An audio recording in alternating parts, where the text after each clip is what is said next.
So this morning we're going to be going over what is a logical order of inspection on this property, so you get an idea of what is typically covered on a home inspection in terms of the order.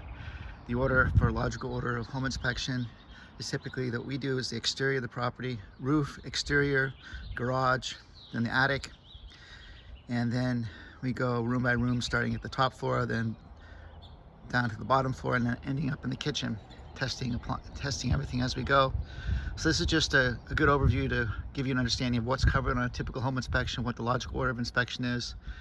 This house, it's good. It's a slab foundation, two-story house, tile roof. So we've actually already done the roof on this house. The inspector, Cameron, has already done the roof inspection with a drone. And then I'm gonna start with the logical order inspection on the exterior, and then we'll catch up to Cameron and follow him around. So typically at this point, when I'm standing at the street, even before I take the drone out, I'm basically looking to see if I see any cracked tiles, any major settlement issues on the property, any major foundation issues. You can actually see it. There's a lot of foundation issues. There'll be a lot of settlement maybe in one corner, but I don't see anything really crazy on this one. The longer you stand looking at a house, the longer you're going to see things. There's a couple of missing screen up there. Let's walk around to the left side of the house. Remember, a home inspection is a visual, non-invasive inspection. We're using the Nazi standards of practice. So here we see that there's one tile up here that's loose. It fell off. Note that. That's not that difficult to fix. Just note it needs to be serviced.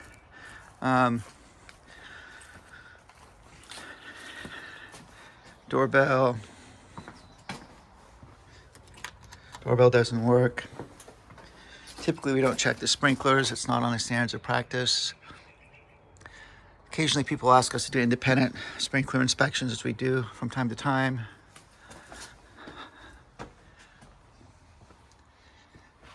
Typically, on this type of house, there'll be a separate pest inspection. There may be some dry rot up in that corner. Walk around, check the distance between the weep screed and the ground, which looks good. Again, just visually checking the condition of the driveway and the garage door. Main water shut off there. The inspector will check the water pressure and see if there's any leaks. Again, checking the eaves. Usually I'll walk out to the front of the driveway and just stand up at the corner for a few seconds looking back at the house to see if there's anything I can see. Any trip hazards walking up to the house. No, it looks good. I think Cameron's already started the exterior of the property, so we might catch up to him soon. Then here's a gas meter. Check that for leaks. Make sure there's been no modifications. Open up the panel, check the main panel.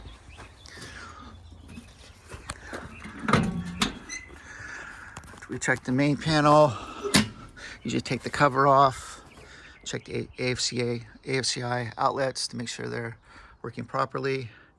This should probably note that there's a little bit of trees touching the side of the roof. We better trim those back so that mice can't go up there. In the case of the solar system, we'll just note the solar system is noted, not tested. Good idea to talk to the seller regarding the history of the solar system, solar electrical system. So we'll be taking the cover off, checking the main panel, making sure the AFCIs work properly, looking for any double tapped wires, anything that's out of ordinary. This is where the UFA ground is. This is the ground for the system. Typically that's covered. We'll note that's not covered. Looks like there's a panel cover missing.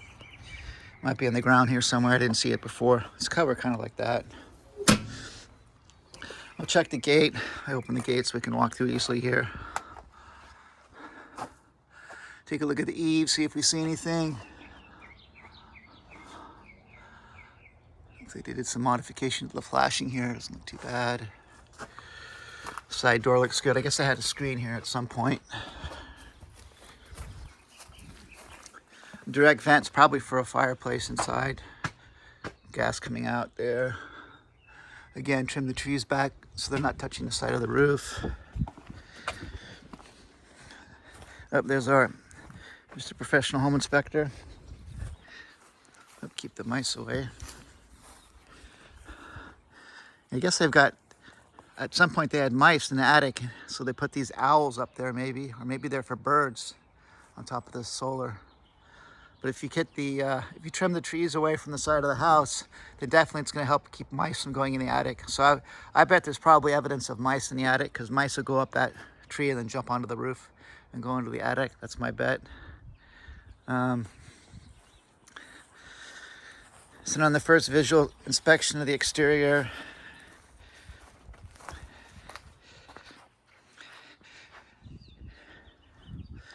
check the fence. Fence looks good.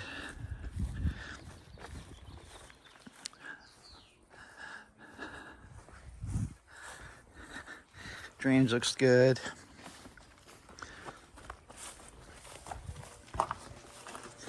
Really got the nice metal posts.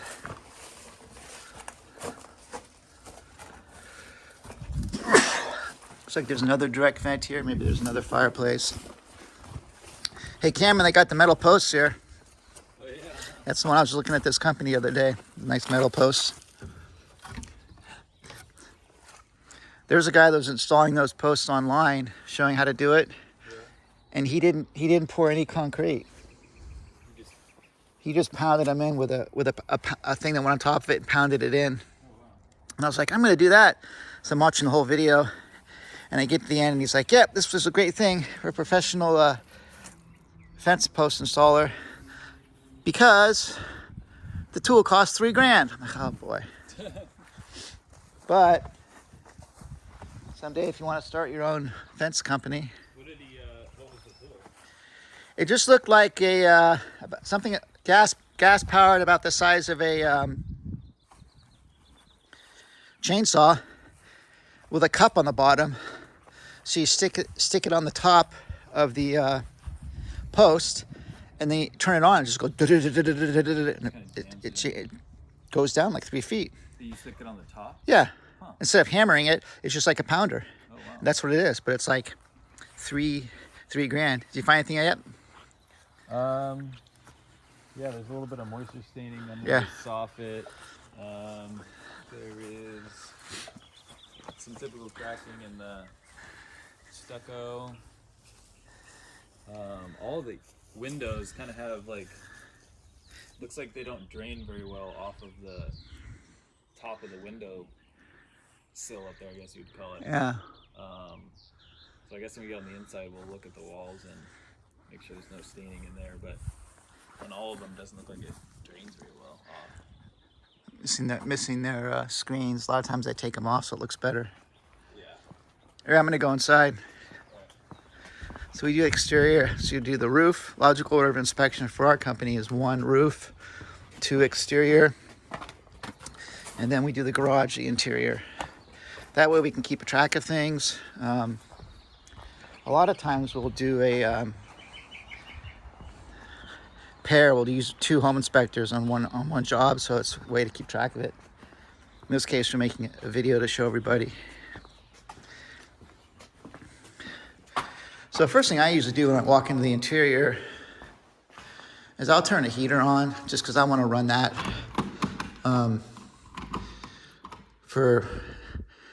actually I usually have that on in the beginning, so that it's been running the whole time I'm on the exterior. That's so that people ask, well, how's the furnace working? Well, we've had it on for 30 minutes. And a lot of times, occasionally people will call you and say, well, the heating system and AC system didn't work. And we're like, no, because every time we go into a house, we run the furnace for 30 minutes and the AC for 30 minutes, which a lot of companies don't do. A lot of home inspection companies will just run it for quickly, get a temperature reading, and then a hot side and the temperature reading on the cold side, and that's it. But I just decided quite a few years back to do a functional test of just running the furnace for 30 minutes, then the AC for 30 minutes is much better.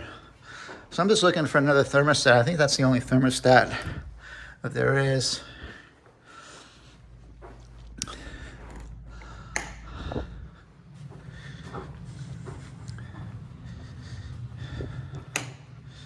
Yeah, I think that's the only thermostat. Sometimes they put them in funky places.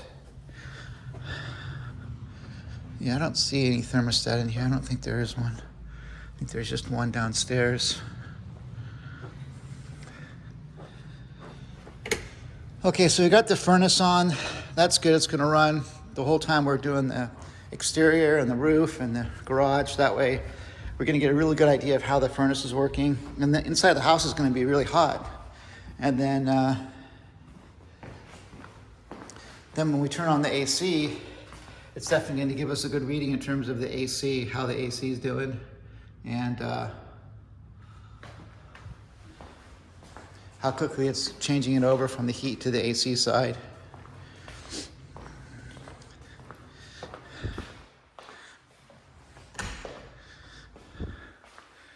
So a big thing about home inspections is just taking your time. I mean, just taking your time with walking around, visually seeing things. I mean, the reality is the longer you stay, the more time you spend just walking around, the more you're gonna find stuff. This looks interesting. I guess this valve is leaking a little bit.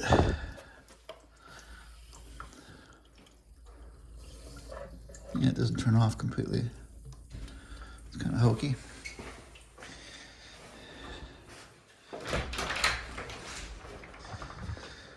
So I got the garage.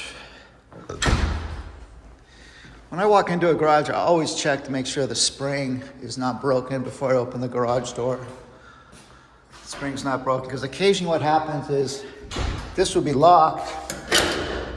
Someone hits to open the garage door, and that sucker gets broken. So I always want to get a picture when I first come into a house that, yo, the spring wasn't broken when we got here. Good to go open? Yeah, we're good.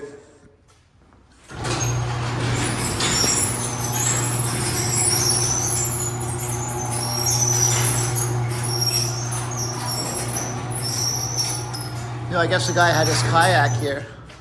Yeah. Sweet. Definitely wasn't hanging a V8 engine up there or anything. You want to hit the door one time? Yeah.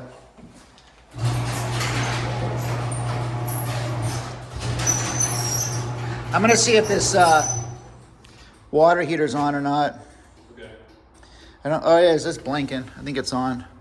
It's on pilot. No, it's on very hot.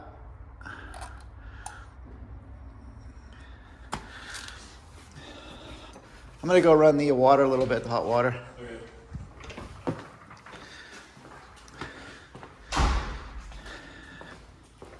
Another way you can check to see if the water heater's on is just put it on hot and let it run.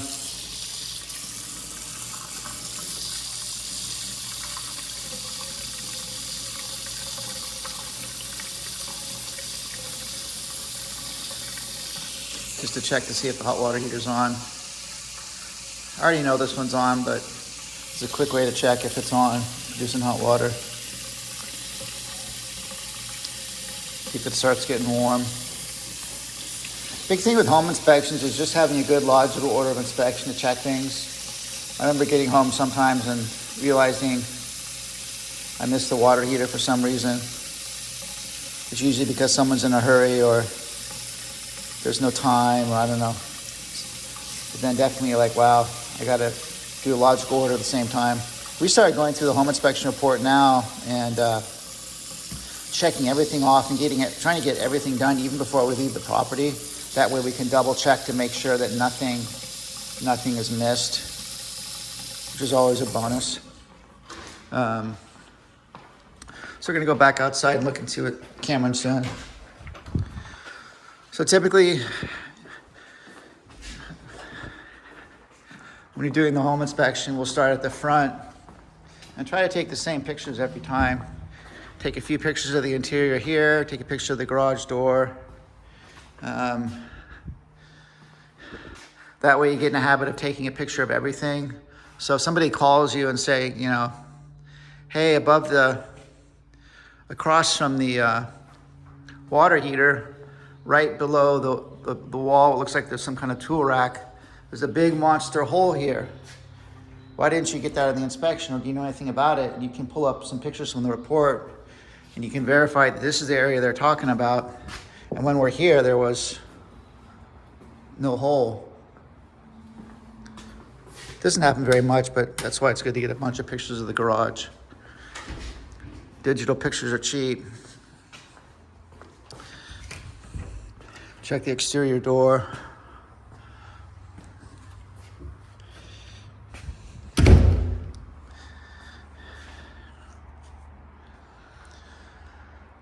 Two stories, it's always good to look at the ceiling. Take your time looking at the ceiling, because a lot of times somebody will have a toilet like in the master bedroom above or in the kiddie bedroom, Jack and Jill bathroom, and they'll overfill the toilet and you'll see a big stain here or a previous stain. So you want to catch that and make sure that people are aware of it.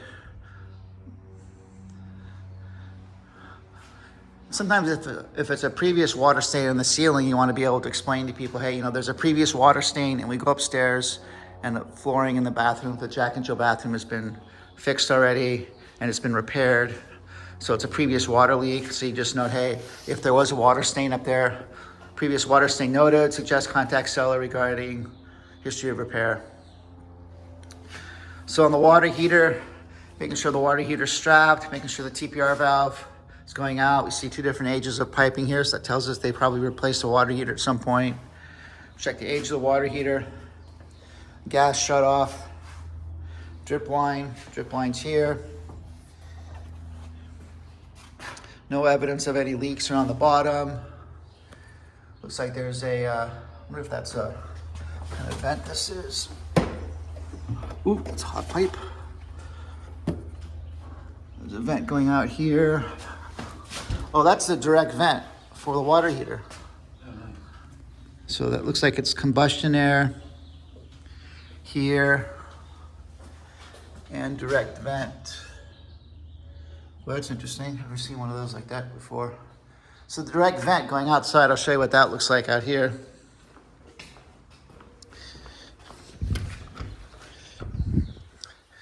This is the direct vent. I wonder if that's it. I guess it is. The direct vent here. Yeah, I can hear the water heater on.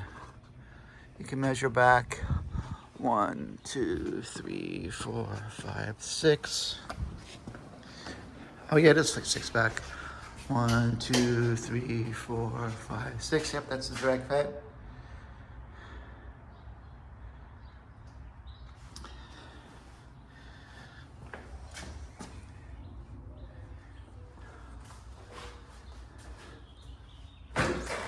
Here's the expansion tank. The expansion tank actually absorbs pressure when the water heater heats up and cools down. That way the pressure from the water heater heating up and cooling down, that expansion pressure doesn't expand and contract on the tank in here. The pressure comes up into the expansion tank here, which has like a rubber diaphragm or some kind of diaphragm inside. That increases the lifespan of the water heater. So typically when you're putting in new water heaters now, and you pull a permit, you have to get an expansion tank.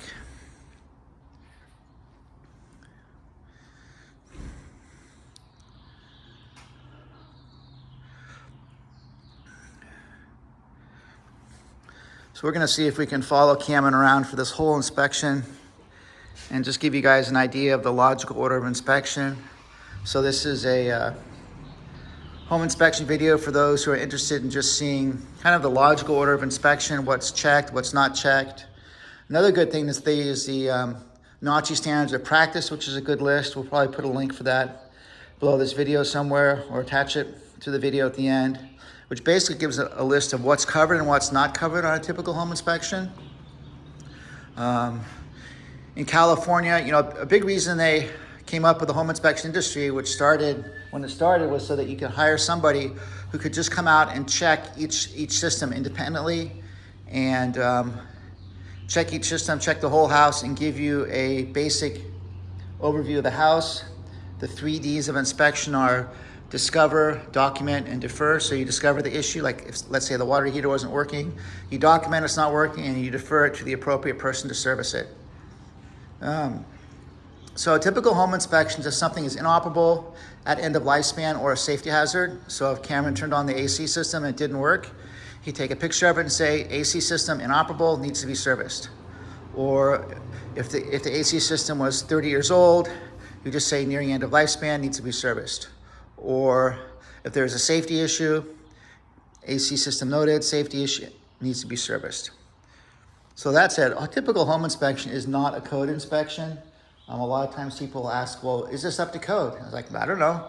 I mean, if you could have built the house on Friday and it got the code up to code by the code inspector or whoever, the city inspector inspected it, and they could have changed the code over the weekend, and then by Monday, it's different. So a typical home inspection is not a code inspection.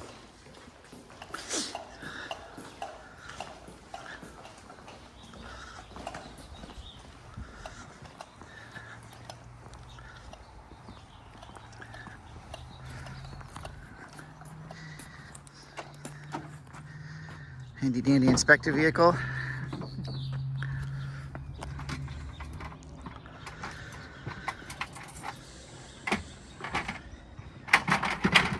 Yeah, I'm thinking definitely strongly about start doing pest inspections. I just wonder how that's going to play out. Yeah. If you start asking people, tell them if you want to do it. If you see pest guys, say, hey, look, I want to start learning how to do pest inspections. I don't know, someone would be open to it. Yeah. Not sure who it's going to be. You just got to keep asking. Yeah.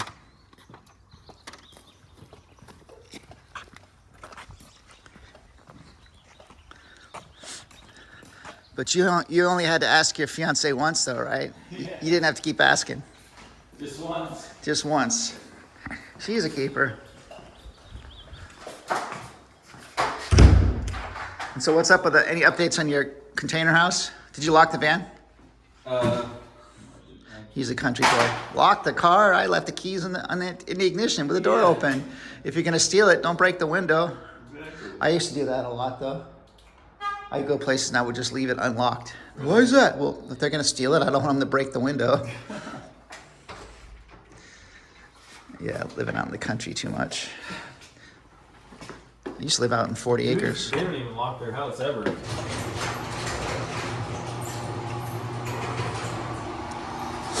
Yeah, it sounds like a buddy of mine that he was all paranoid the world's gonna end, and so he bought a bunch of gold and buried it in his backyard. Gold. No way. Yeah, he's in Australia, so I'm like, yo, bro, what's your new mailing address? And he's like, why is that? I said, 'cause I want to come out there and get that gold you buried in the backyard.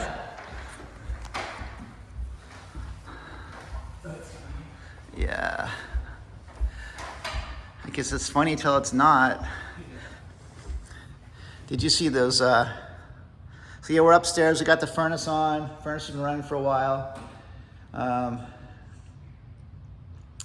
no thermostat downstairs, so we just got it running.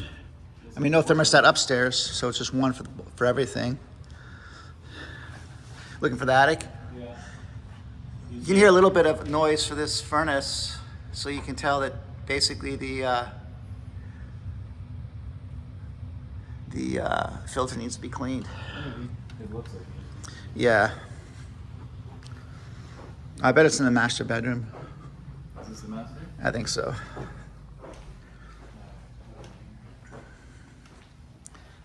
There it is. Yep, sweet.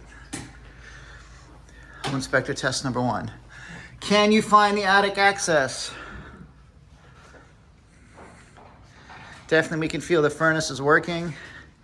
And on colder days, if you go up into the attic, you can feel a bunch of hot air up there, then you know that there's some issues sometimes with the ducting. So that's part of the reason I like to turn the furnace on when we get started.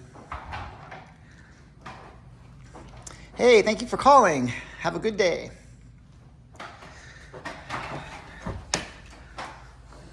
I wonder if there's Kitech plumbing in this one. There was a bunch of PEX piping. Was there? Yep, I saw it. Did you see that leak in the wall in the laundry room? No. You'll see it. It was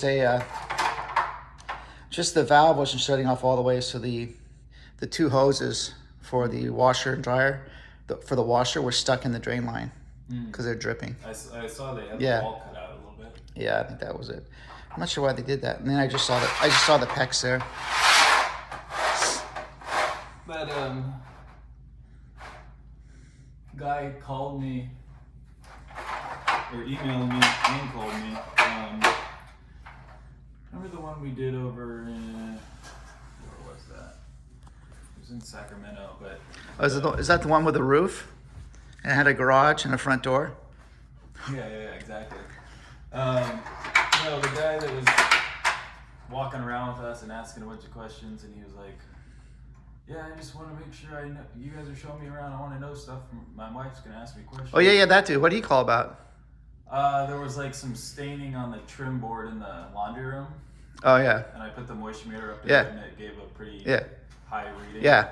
So he was wondering what it came from, like, because the piping for the washer hookup was right behind the wall, right where the staining was. Yeah. And there's also, that's where the appliances go. So I was telling him either That was in the laundry room? Mm-hmm. Telling him either, the appliances leaked and they took them out and they just soaked the boards right there, or potentially the pipes are leaking behind the wall. But he just wanted to know, like, what our thoughts were on it. So, Yeah. So I told him. Nice. Yeah, a lot of times that you'll go into a house and the valve, the shutoff valve for the water for the washing machine, clothes washing machine, laundry machine, just drips a little bit, and you'll see it's just dripping.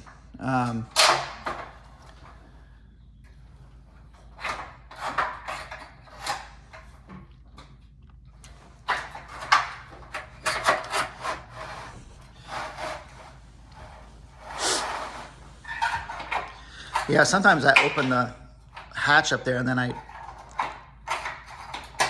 open the hatch up on the ladder, and then I bring the ladder down, then I just put the ladder up like that. Into the hatch? Yeah. Oh, that's a good idea. Yeah.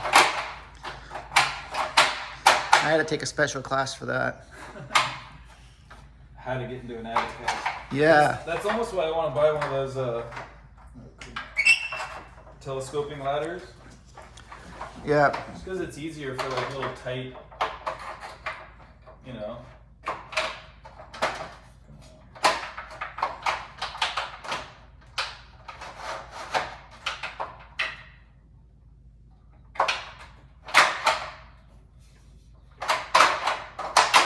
Good viewer content, how not to operate a ladder right here. Probably the first home inspection video where 20 minutes of it is the home inspector trying to get his ladder to open up. Yeah. We're probably the only people that leave it in.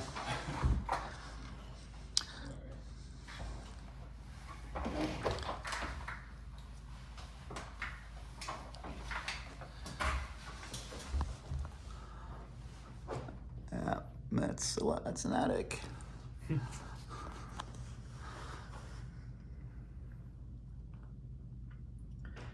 You got your handy dandy inspection shoes there. Exactly. Those are work boots? They Um, look like dress boots, kind of suede-y. yeah, I don't know what they are. I didn't buy them, they were given to me. Nice. So I was like, you know what, those will work. From Drew? No, where did they come from? I think they're from my grandpa or something. He just gave them to me. Sweet.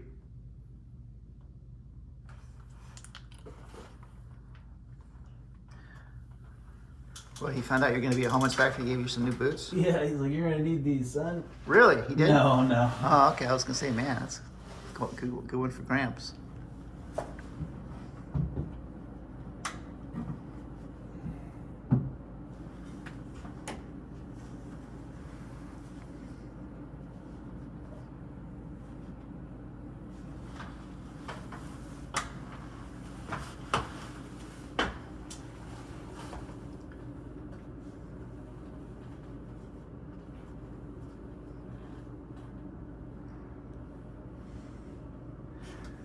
Going all the way. All right. You going all the way up? I'll come up, take a look at it too. You can get up there. Or at least I'll stand on top of the ladder. Mr. Acrobatic. Nice. I think that's a carrier furnace.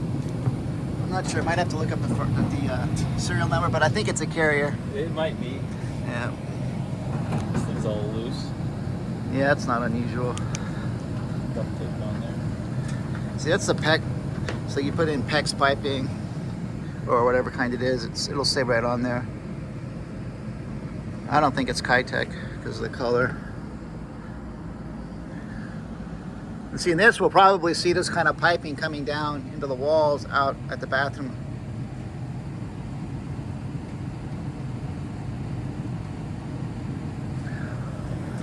Blown-in insulation looks good. No evidence of rodents up here? No, I don't see it. That's surprising. I thought for sure because we had that tree on the side. Maybe it was because the birds were crapping on the... Maybe. You feel any air coming out anywhere? I don't know. Well, it's kind of cool up here. We've had the furnace on for a long time, so Yeah. you just get your flashlight, check around all the corners, everything you can see back over there behind you. Give it a good visual. Yeah, nothing crazy going on up here.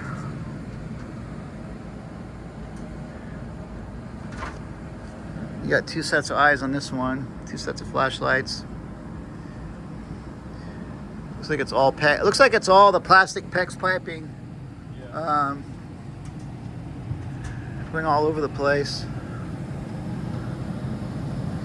The drip leg. Did you get the reading for the furnace? No, not yet. Okay.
Furnace sounds pretty good, nothing crazy.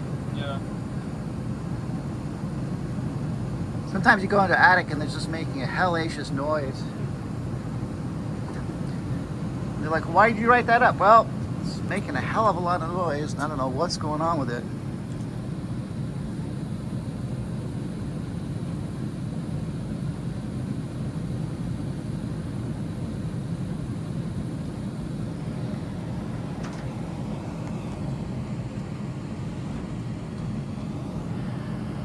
You able to get that panel cover off? There's that one. Try that one screw right here. See if you can get that panel cover off here. Put that one there. That long screw. Now up more. To the left. This one? Yeah.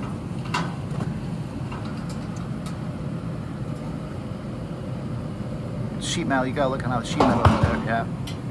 And you can take a look inside. Yeah, nothing crazy going on. Sometimes you can find gas leaks inside. We don't have a sprayer with us, but you can good visual check. See if you can get that panel cover back on without. See how there's a flange over here on the right? This kind of slips in underneath here. Oh, okay. Sheet metal's a real pain. A lot of times you come into attics and it's just and also there's a lip on the bottom. The bottom is a tab. The Look on the yeah. You have to look on the tab on the bottom. Oh, kind of get it under there. No, the tab here. Take it off and look at the bottom of the panel. See the tab? Right there. No. Tab. Tab. That's a tab. Oh, that. Yeah. So you got to figure out where that goes. Right. Line So it. just going horizontally or.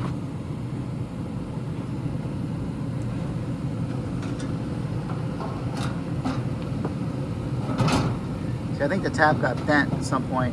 Yeah, it's probably why it's. So it should probably horizontal.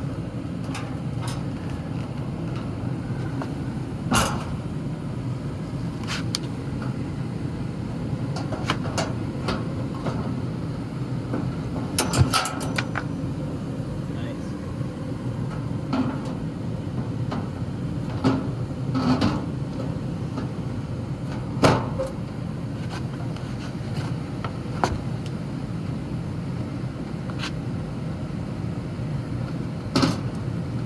Yeah, see the tab's supposed to be horizontal, but it's not, but that's why it was.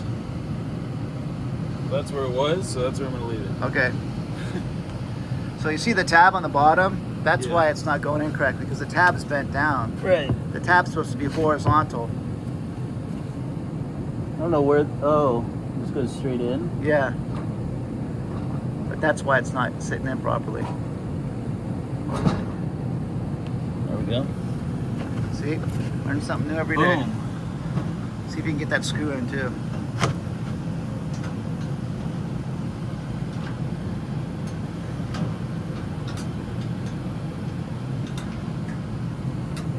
You see back there? Yeah,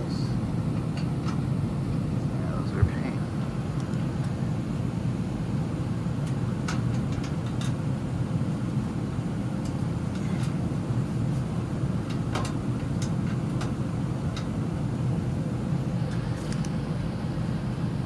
You might be able to slide the whole panel to the right a little bit. The screw might be off.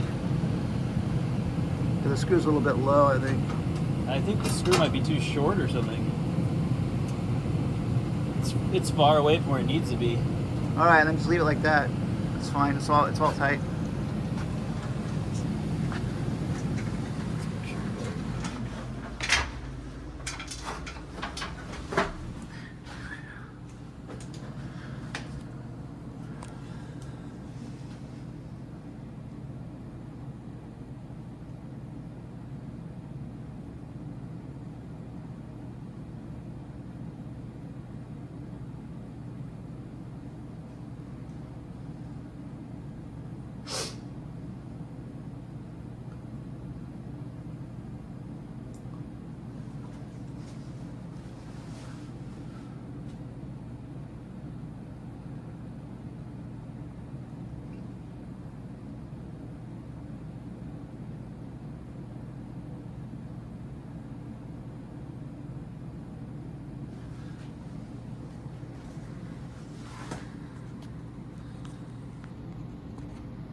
That is it. Make sure you turn the light off. Yeah.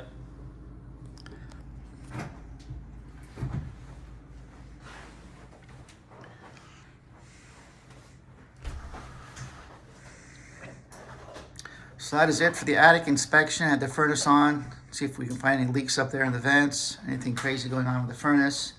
Look for leaks in the roof. Make sure there's no rodent droppings. I always note that. We're not a pest inspection company, but I always note it if we see evidence of rodents up there. Insulation looked good. Electrical looked good. PEX piping, plastic piping noted up there. Didn't see any evidence of leaks. Nothing really crazy going on in the attic. We didn't see any evidence of Kitec plumbing. That was good.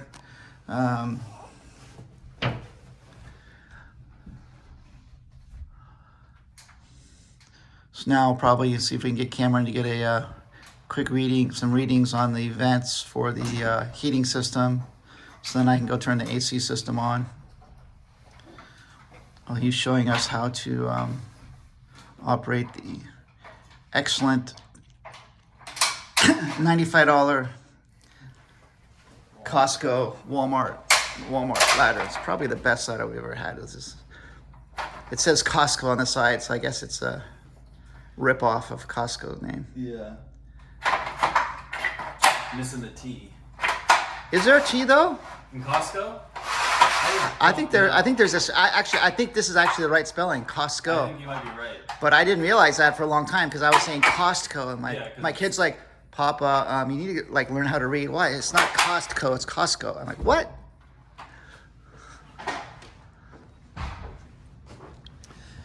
You want to get some readings upstairs and downstairs of the ducts, and then we'll turn on the AC part. Throw this stuff away.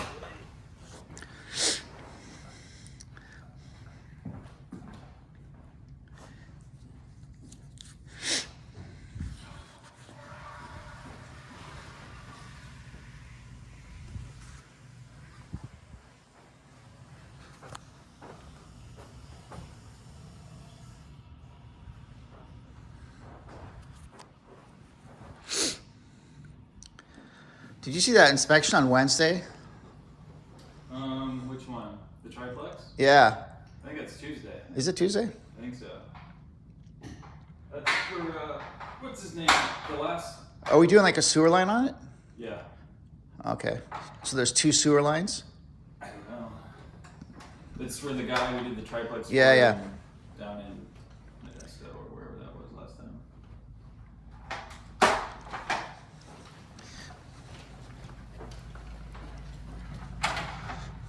Alright, let's get a couple readings. What's that guy's name? Not Darren. Michael. Michael, that's right. Yeah.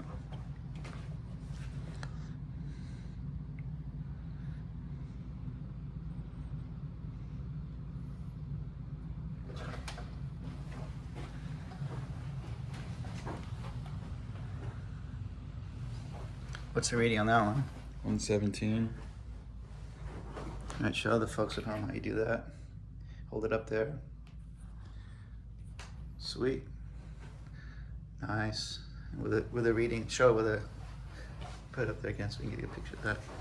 Check the reading. Sweet. All right, let's go. Yeah. So we usually try to get at least a couple, 2 or 3 on the top floor, and then 2 or 3 on the bottom floor, and then crank on the AC. So now this furnace has been on for, it's been on for a while. So now, you know, this is a pretty big house, pretty much a lot of cubic air in here. So once we turn the AC on, we'll be able to tell, bless you, we'll be able to tell how well that AC is working or not working.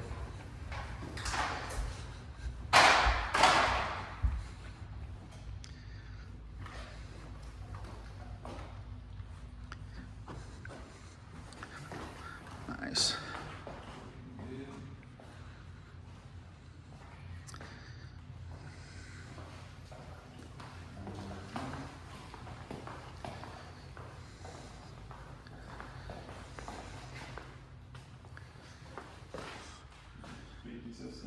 Okay, I'm gonna turn on the, so we've had it on heat for a while. Auto, so we're gonna cool. Auto, and I'm gonna crank it all the way down low. I don't know why I always stick it at 50. So now, sometimes it takes time for the AC system to come on. Sometimes it doesn't, depending upon how it's set up in the main panel for the thermostat and how the system's set up. Let's see what happens out here. So in this case, this one came on right away. Sounds pretty good, nothing crazy.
So we usually keep all the doors shut. So now it's pretty warm in here. Oh, of course, I left the front door open. I'm wondering why is it getting cool so quickly. But shut the front door, and then we'll be able to tell pretty quickly how the AC system is working. So in this case, there's a thermostat only down here and not one upstairs. So it's going to take a while for it to cool down because there's all this air to circulate around.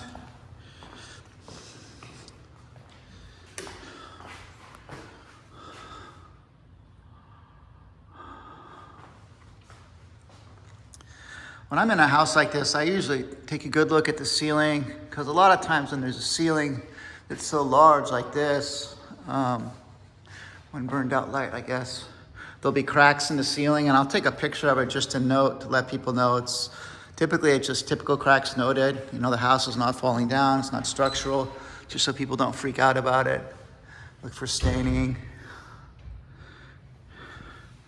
My camera. Anything crazy on the inside? No, just got the AC on. Took some good video of the AC on the outside. So of course our company standard for logical order of inspection is roof, exterior, garage, attic, and then the upstairs.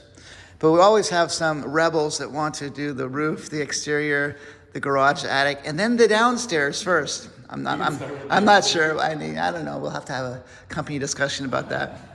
We need an official. Well, actually, we have to write it down. We're still working on that. Write that down, but.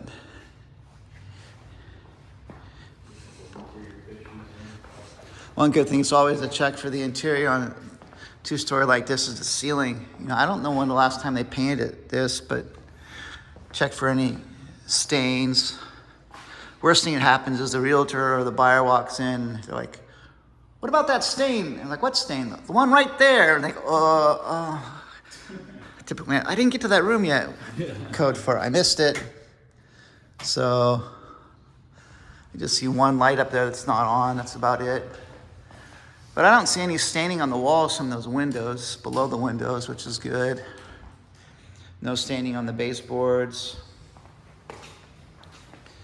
Guess this is originally carpet, and someplace they upgraded it. So InterNACHI standards of practice is to check a representative number of windows.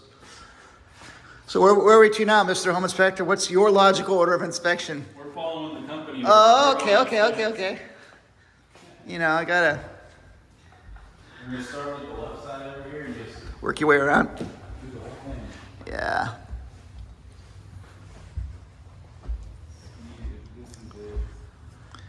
Combination smoke, carbon. Yeah, doesn't look like it. Usually they have the fiddle ones, you know? Know what I'm saying? No. That's the brand that always has carbon monoxide in. It doesn't say it's both? It says no, not that I can see.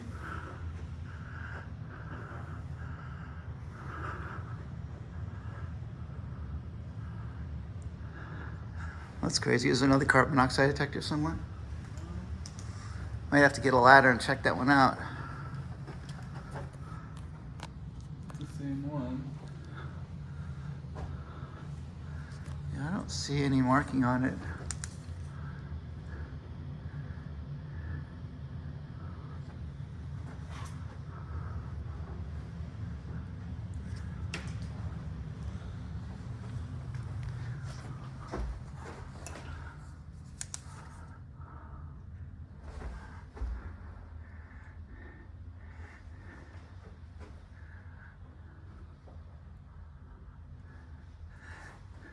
Yeah, I know a lot of inspectors, they will You say not verifiable that it's carbon monoxide. either that or just no carbon monoxide detector noted or not verifiable. Because a lot of times what happens is the appraiser will come in and that's not marked as a carbon monoxide detector and there's nothing here, so he's got to call it. Yeah. So it's better if we call it as no carbon monoxide detector. And if they want to, there's this one kind that if you push the button, it's a different style one, but it's really smooth and white. You can hardly tell it's a smoke detector, and you push this button on it and it says carbon monoxide detector and smoke detector verified. I'm like, oh boy.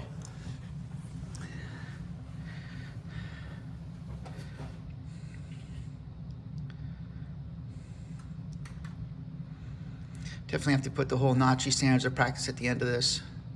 I'm actually looking forward to doing that other inspection system and just making it Nachi. Like the template? Just making it straight InterNachi, period. Yeah.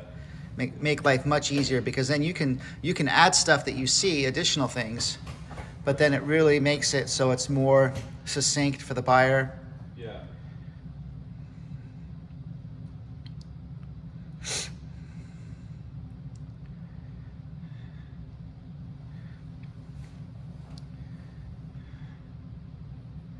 You'll have to send you the link for that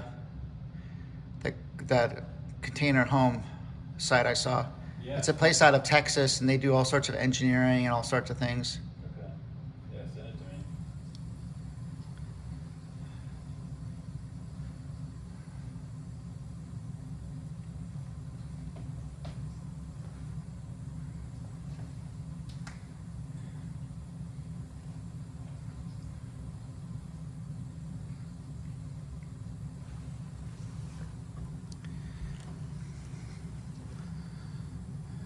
Do you ever, a few times I've seen these, I don't know what you call this, but the water lines, kind of the braided water lines coming in, you know? They're not leaking today, but sometimes these things will just leak right through the seams. I've never really noted that. I like the braided ones because they're higher PSI, Yeah. and they can handle higher PSI coming out of the wall. Mm-hmm. So I like them. Yeah. I mean, I've seen them. I haven't really seen them leak very often. I saw him leak once for that Yeah. guy we did who's buying the half a duplex. Remember that guy in? Oh yeah, the one with the roof and they had a garage door in the front. Yeah, exactly. I don't remember. The guy who owned the landscaping company. Oh yeah, that one. That guy's a really nice guy. I like that Yeah, guy. yeah, he's super nice. But the first duplex I inspected for him had these braided water lines, Yeah. and they were dripping. I wonder why. I don't know. They were just. I don't know how old they were, but Because the deal is that the guy with the garage door. people are like, do you remember that house? Oh yeah, I remember the house that had. Is that the one with the roof? Yeah, and it had a front door. Yeah. The comp shingle roof. Is that the one? Is that the one that had a driveway in the front? Yeah. And then at that point, they give me this look like, "Hey, you're playing me." I'm like, "Look, I'm sorry, I don't remember." After thousands of houses, after a while, Thousands of cookie cutter houses. yeah, I like cookie cutter houses. Yeah. You know what you get. See, the thing is, see how there's this line here that's steel braided. Yeah. I like this because with a steel braided line, there's some people that. So this is rated for, I don't know what the PSI is, maybe 110 or some crazy number. And some people will put in a new toilet and put in the old plastic pipe, put in a really cheap plastic line coming from here to the wall. So see on the wall, you see this is a copper line Yeah. coming out of the wall. So it's got copper going up. And then so you've got like what? You could potentially have overpressure at the whole house, like 85 PSI or some really high PSI for the water coming into the house, just because of various issues that happen. And then everything in the house is fine. The copper line's fine, but then you have one piece of plastic line coming out, not steel braid like this, but one piece of plastic line coming out of the side of the wall that is only rated to 30 PSI. So what happens is you put your new toilet in with that new line, thinking, "Wow, it's great." That new line's only rated at 30 PSI or whatever it is, and it doesn't leak. So you move out, you go on vacation, and when you're on vacation, there's a spike in the water pressure from the city, and the only thing that breaks is that line coming to the toilet, which has no shutoff, which has no automatic shutoff.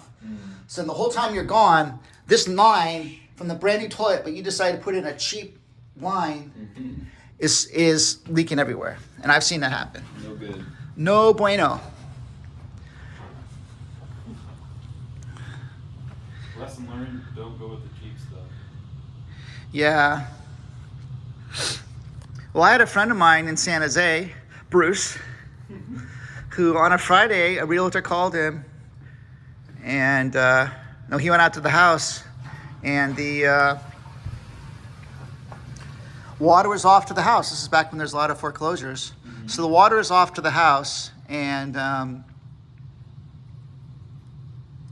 he called the realtor and said, look, I can't do the inspection on the water lines.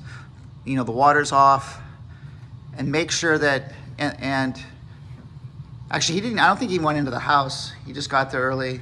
Long story short, he told the listing agent, hey, the water needs to be turned on so I can finish my inspection. And then he said, make sure that when the water's turned on, you're here. She's like, yeah. He said, no, you really need to be there so you can go in and make sure there's no leaks. Yeah. She hangs up the phone. Tuesday, he gets a call, the realtor screaming at him, saying how he's liable for this, liable for that, he's gonna get sued. And he's like, well, what happened? He's like, well, there was a water leak on the inside of the house. And he's like, oh, is that the house that I told you that if you get the water turned on, you need to be there to make sure there's nothing on in the house? He's like, yeah. He's like, well, how can I help you? I mean, you know, that's, you guys have to deal with that. Yeah. Do you remember our conversation? Well, what happened was, you know, for whatever reason, when people were looking at the houses, they came into a house and like turned on a water valve somewhere to see if it worked. And since there was no water in the house, they didn't think to turn it off. So the water guy came to turn on the water, and they turned on the water. Somebody turned on the water at the meter. Maybe the city, maybe somebody else, maybe a handyman, and then just left it on. So for the whole weekend, an upstairs bathroom toilet was overflowing. So the water came out here, not in this house, but in a house in San Jose, came out here and went down the stairs and filled up the bottom floor. So basically, when she went there Monday morning to open the house or to show the house, there had been water coming down the stairs. Oh yeah, she was pissed.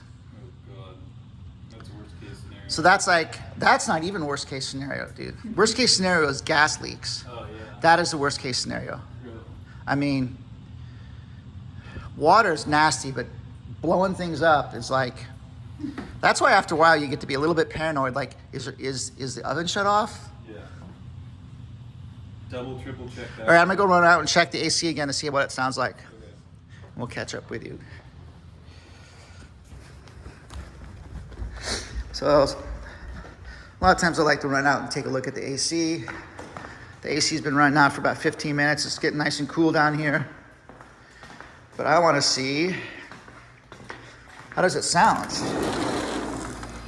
Ooh, sounds good. This is what an AC should sound like, nice and quiet.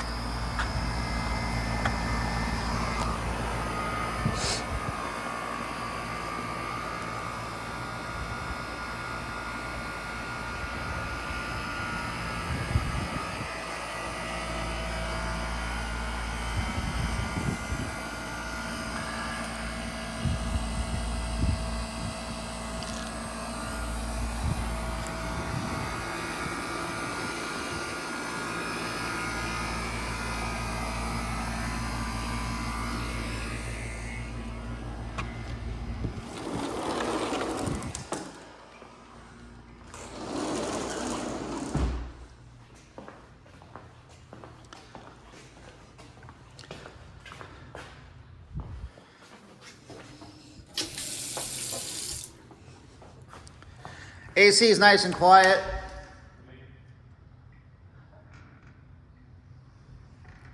A lot of times people ask you what kind of flooring it is, and I'm like, it's some kind of engineered flooring, but if you look in the closet, many times you can see what kind it is, laminate flooring.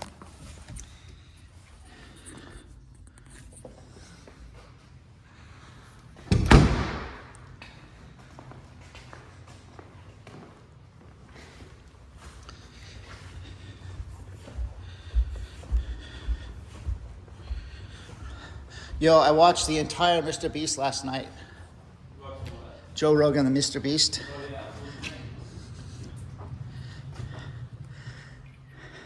Yeah, it's good. He definitely interesting. Yeah. Definitely some insights on how to grow a YouTube channel.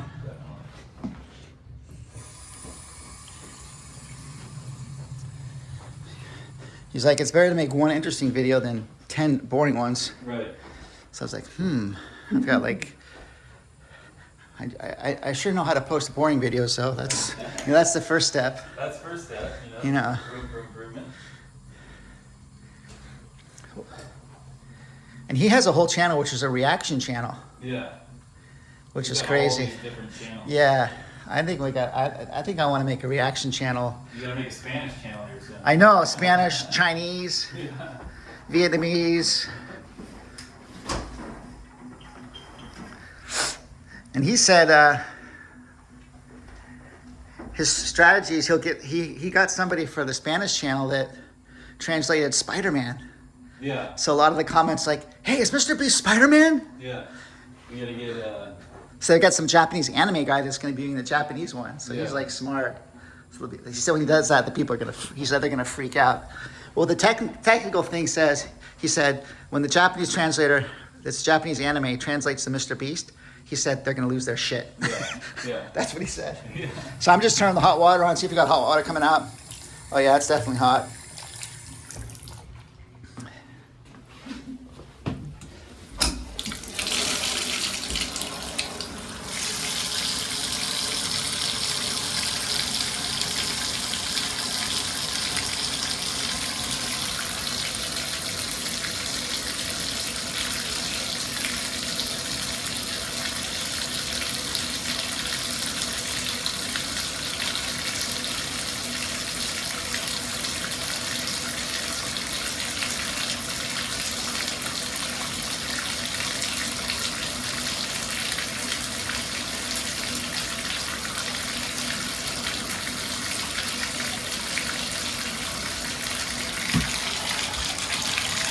Yeah, it's hot.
Yeah, we're good to go on that one.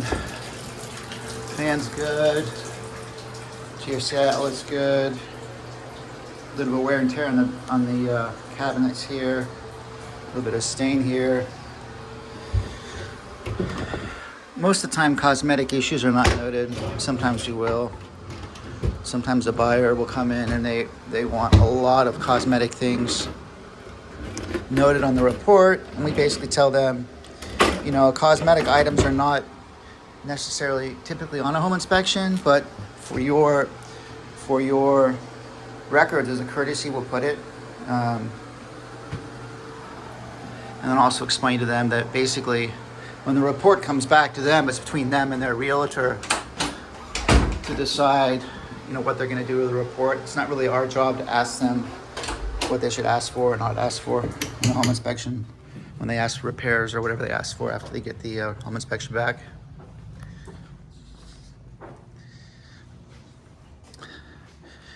Again, I typically walk into a bedroom. A lot of times I walk over to this far corner and just look around, see if there's any settlement.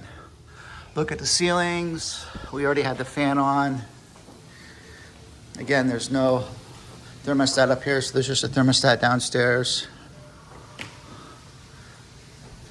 I don't think they put it behind the window. So, Nachi standard practice is to check a representative number of windows. This is a nice view. Looks like a Studio Ghibli movie. Man, that's nice. AC unit still runs well.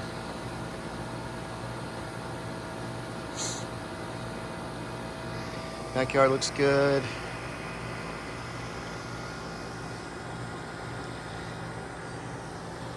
Guess that's a school over there. It's interesting.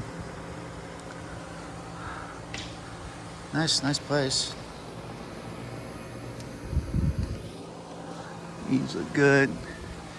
Yeah, it's funny. Sometimes if you start overlapping inspection, you know, looking out windows and looking at EU from different angles, sometimes you'll catch things you didn't catch the first time. Starting to get cold up here.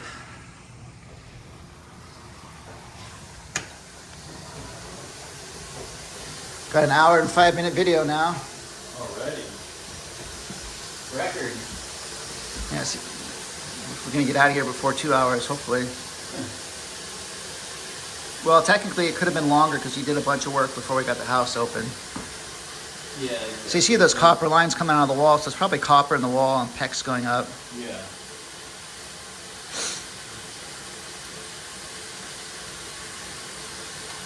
Well, you're definitely gonna get job security, man, between construction, real estate inspection, banking, and schools. No kidding. And And- then tack on pests to that. Yeah, well, that's under construction. Yeah. But the other thing, though, what's good about working with United is then when he wants to go on vacation, he can call you and say, yo, I need you to cover me for a week or 2 weeks. Exactly. So that's really a big benefit. Yeah. Or in case they have an issue where somebody quits and they just need help, then that definitely helps, because then if you want to, you can switch to a 3 inspections on our side and 3 on his side and just be killing it for a couple weeks. Right. But if you do 3 a day, every day for a month, after a while you just want to throw up. Yeah. I mean, I had one day where I did 5 inspections. God. I did 3 inspections, and that was about 3 hours on each house. And then right at 5 o'clock, somebody called me, a longtime friend. I gotta get suspected today. I gotta. The 2 houses right next to each other, and it's 5 o'clock on a Friday. And I'm like, dude, I'll go out though and I'll inspect it and take pictures, but I don't think you're gonna get the report till Monday because I'm worked. He said, that's good. I'm like, so I did it, but it was like 5 in one day. And I was just like, Just went home and passed out. yeah, it's more of a mental thing. It's kind of like the old, if you train every day doing 5 miles, and then you can do a 10-mile race, right? Yeah. It's kind of the same thing. Right. But in the beginning, if you were thinking, okay, see you got 5 inspections now, you'd be like, holy crap. I think it's mostly a mental thing. That light is just flickering until we put that. Yeah. See, that is out there. Oh, it's not. He's not coming in. Where's that? Is that the realtor? I don't know.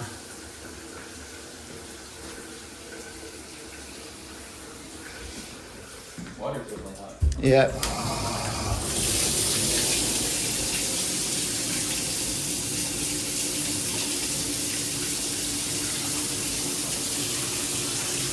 A little bit of cosmetic wear and tear on the wood. UV surface, this guy's good. Definitely good functional flow. Yeah, it had pretty high pressure at the main line. What was the pressure at the main line? I think 70. Oh, really? Yeah, maybe that's why they have all steel braided. Yeah.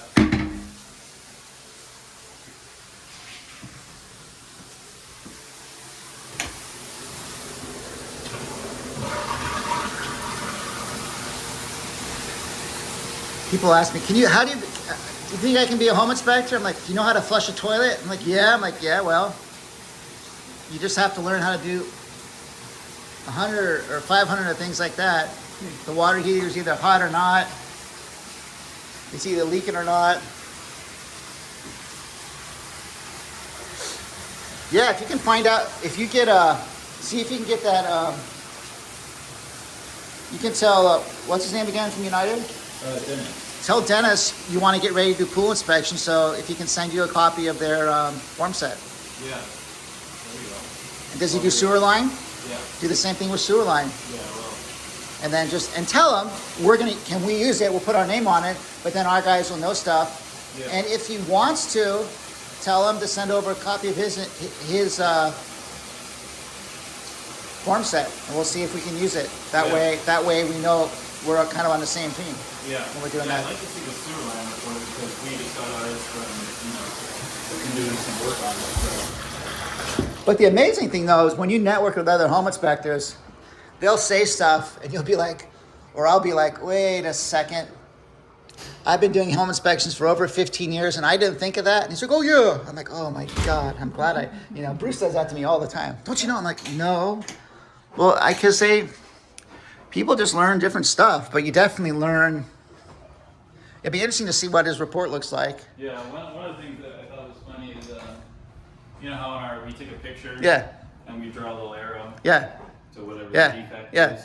He just had a little paper arrow in his pocket, and he would just like, the defect on the roof, hold it down, take a picture. Smart guy. I was like, it's the same thing as putting an arrow on the picture. Smart guy. He's got all the little... See, that's it right there. That's it. See, I just said that's exactly what I'm talking about. Yeah, I was like, all right, not a bad idea. And now, if you really want to get a long telescoping thing with an arrow, so you can be like, Extend your pole out. Yeah. At that point, it's easier to just draw the arrow on the picture. That's so funny.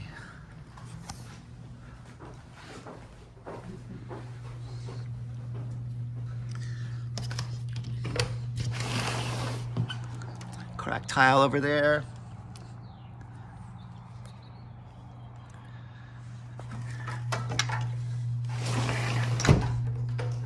Be able to see the...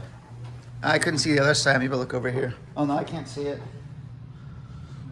cracked tile up here, and then there was The loose tile on the other side. there's another cracked tile right here. And then on the ridge right here, there's one tile that's pretty messed up. It's hard to see from this angle, but you can see like the grout.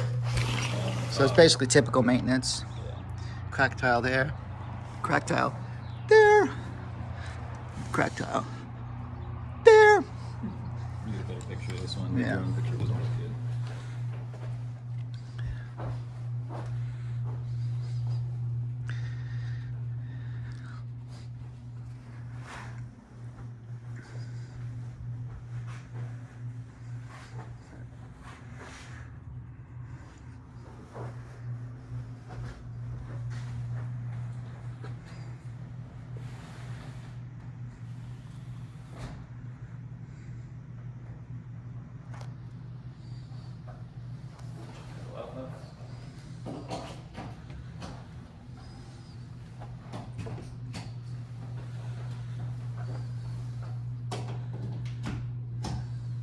Sweet.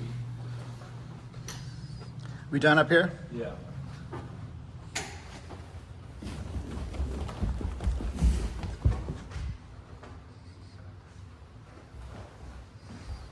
Railing's not loose.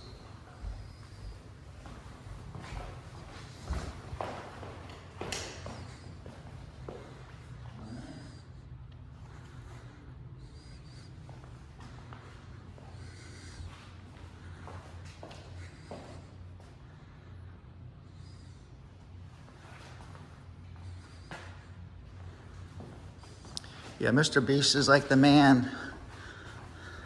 That dude's just all the stuff about the I don't know, he doesn't keep much money, he just donates it all, and that's pretty cool. For someone He's who got really- Crohn's disease. Yeah, That's crazy. yeah. I got the similar thing. Really?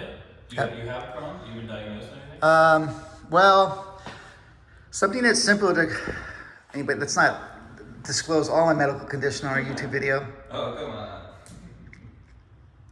but something similar. Yeah. Yeah, like I can get wiped out and I can't even get out of bed for 3 days. Oh, wow. What is the trigger foods?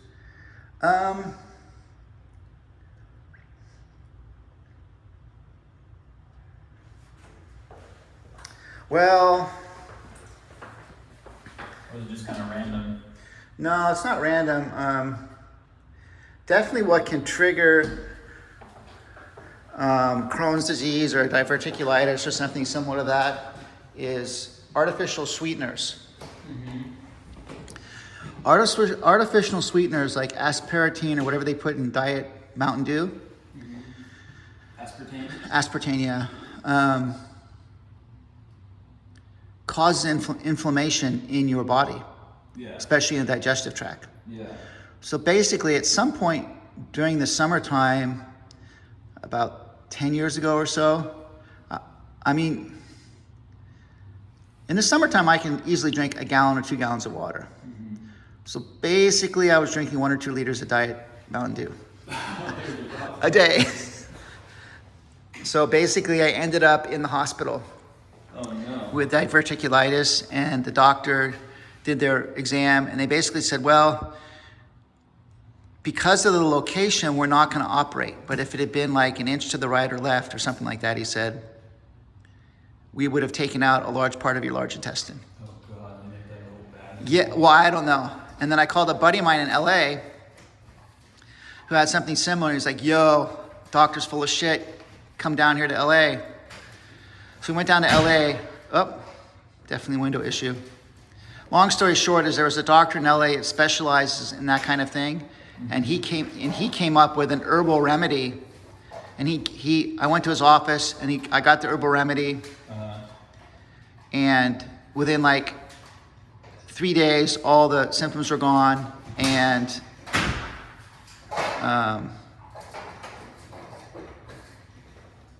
took care of it. Wow. No surgery needed. That's nice. And then also there's cases of people that have Crohn's disease that have been cured of it. So see right here, the weights should open up and shut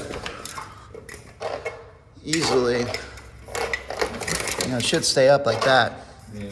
So that window definitely needs repair. It needs to be serviced. Framing's broken in there or something? I think there's strings in there. It's a string and a spring. I don't know what the system looks like, but you can see the clips for it, like right here. Yeah. See these clips right here? Uh-huh. That's where the system attaches to. Yeah. We have a comment here that says more and more window springs are broken. Yeah, that's fine. Just note the location.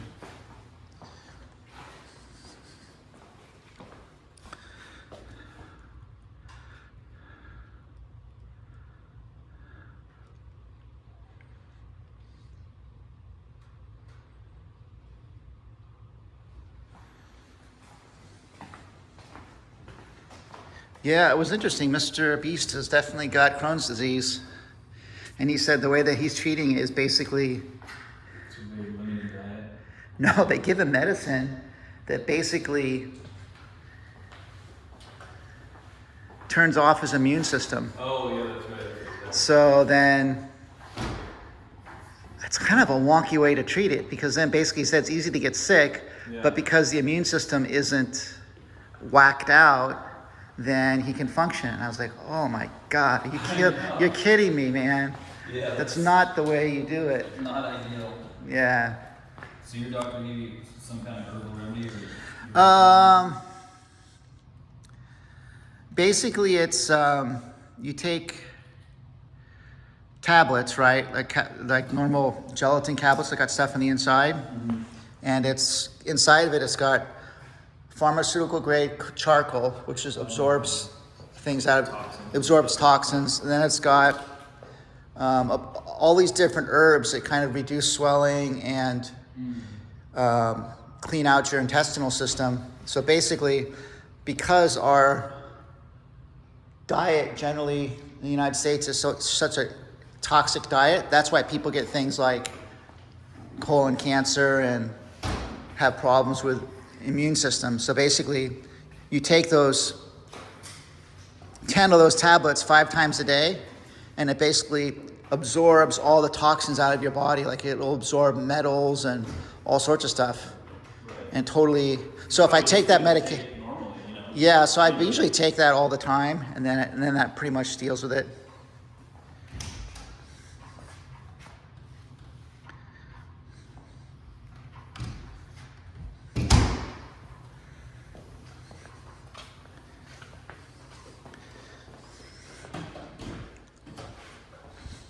But yeah, Mr. Beast said he got in there and he got it and he lost like 40 pounds. Yeah. Is that turning on? Yeah. Saw a flame down there. Try and go. Is it on pilot or is it turned on? I saw a flame go. There it goes.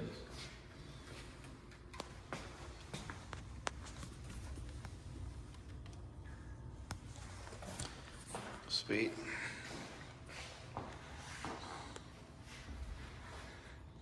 I feel like when you first started training me, every time we came up to one of these things, it just didn't turn on. We had to go diagnose it down there and figure it out. And since then, every single time I see one, boop, turns right on. So Yeah, I don't know what the deal is with that. now I know. This mantle's pretty good.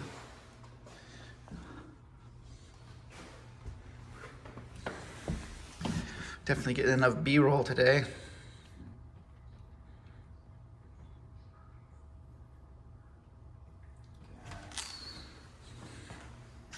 Metal insert, would that be considered metal insert? Right?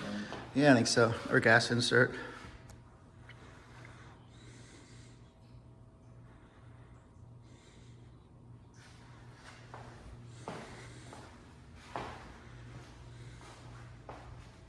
Crazy thing is when you come into houses that are flip houses and they just do all this crazy stuff with a heating system and everything. Yeah. Oh my gosh. On some inspections where we really ought to make it so we have a whole section that's just for this is evidence of a remodel or flip house, and then just a huge list of stuff. Like Yeah. one, I usually tell people verbally and explain to them, but it's like number one, get a list of the general contractor, licensed general contractor who did all the work. Or number one, we don't verify permits, we don't check permits. It's a separate inspection. We can do that, but Isn't there something like that in our disclaimers in the, isn't there? yeah, there is. But what I'm saying is that people, if you buy a house that's, you know that it was recently flipped, you really should have the contact information for the general contractor who did all the work, if he's licensed. And then you really ought to understand that if there's an issue with a house after it's been flipped, you need to contact the general contractor. You don't need to think that you need to call the home inspector to come and fix your furnace because after the furnace has been running for 3 months, you find out that there's something that was not visible on the day of inspection, or it's just so people know they need to really evaluate, have some way to contact the general contractor. Right. And if it's an older house with a lot of work that's done, you know, a lot of times I'll tell people, look, you need to contact the general contractor now. You need to get information about the person now, because, or just realize that you might have to have the HVAC system put in again. I think that didn't latch. Did not? No, try latching it.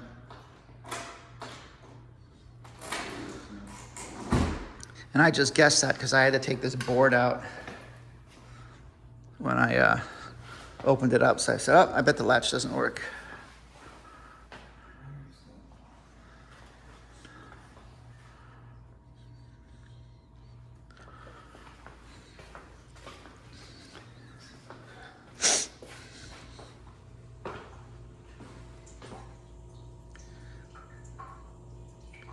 Dang, you can hear something leaking in here. Screen door, no screen door either.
Yeah, definitely those valves don't shut off. Like the blue one, if the blue one, you try to move it a little bit, it's just dripping out of the, see, that's the drain, that's supposed to be going into the washer dryer. Oh, yeah. So you see how that's dripping? So that's why they stuck it in there. And I don't know why they opened that up. Maybe they opened that up to, I don't know why. Maybe because it was leaking and they were afraid it was leaking in the wall up there, but it wasn't. It was just dripping. Right. I don't know. And I didn't see any evidence on the outside of any issues. Okay. We'll note that it's It needs new valves, so I guess maybe they're opening that up to see what they needed to replace it. Mm-hmm. I mean, it's not rocket science. Call a plumber. Yeah. What do you think I need to do? Call a plumber. How much is it going to cost? I don't know. $500. It depends. I mean, you can always just take a picture of it and send it to the plumber, because it's opened up like that now, so it's not that difficult of a fix. Yeah. Everything's fixable.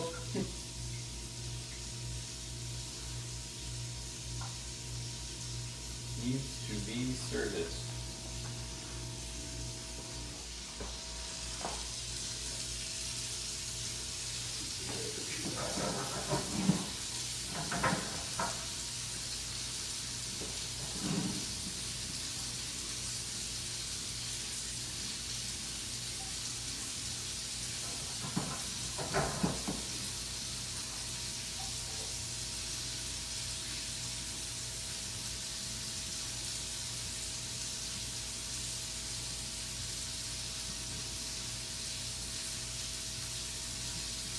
You tried to turn this thing off? Yeah, the blue one, just kind of wiggle it so it's not dripping anymore. And I couldn't. Yeah. So that just needs to be replaced. Needs the pecs. Yeah. See, and I wonder now looking at that, I wonder if that's PEX coming down all the way in the wall in the bathroom and behind the toilet, if there's something just like that. So there could be PEX in the wall. Mm-hmm. Does that make sense? Yeah. I didn't realize that. I didn't realize that they did it vertically like that. I thought it was, because I've seen some houses where it's copper, a copper line here, and this copper line goes all the way up to the attic area, and then the PEX is just horizontal. Right. So I haven't seen it opened up like this before. So it might be all these ones where we see copper coming out of the wall at the toilet, it might all be PEX in the wall. Yeah, you don't know. Yeah. Again, people are like, well, how come you didn't say on the report? Well, because we couldn't see behind the wall. Yeah, that's what I was trying to explain to that guy who called, you know, about the washer. Yeah, that guy was just kind of worried about everything. He was really worried about everything, That's why I asked him, I was like, what kind of job do you do? Are you an insurance adjuster? yeah. But he said he was some kind of facilities manager, but then he didn't really do any facilities management. He just did like, Said he just finance. yeah, so that's a big difference. Right. That's not facilities management. That's finance management. Yeah. Dryers vented, yep. So yeah, we've got the electrical outlet for the dryer vent. I'm sure, obviously needs to be clean, looking up there. And then gas shut off for the dryer, and it's good that they have a gas cap on here. It's a good safety item that's done.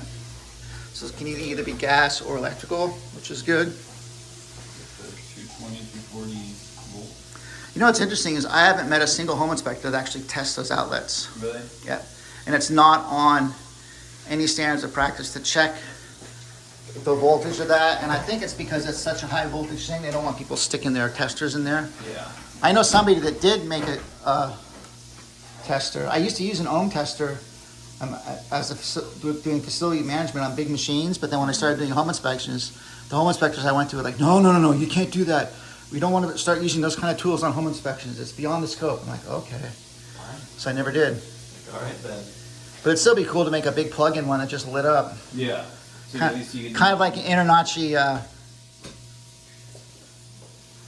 microwave tester. Yeah. There you go. You can make that product, send it to Internachi. Oh, yeah.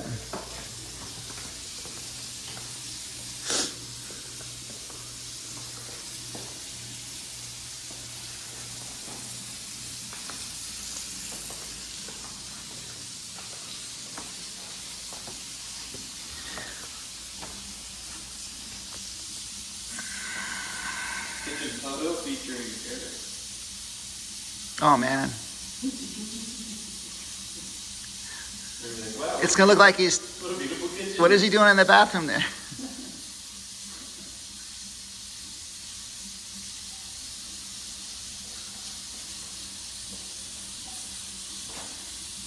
I got the washing machine on. I mean, dishwasher on. I always look for, these are the counters that always have the cracked tiles.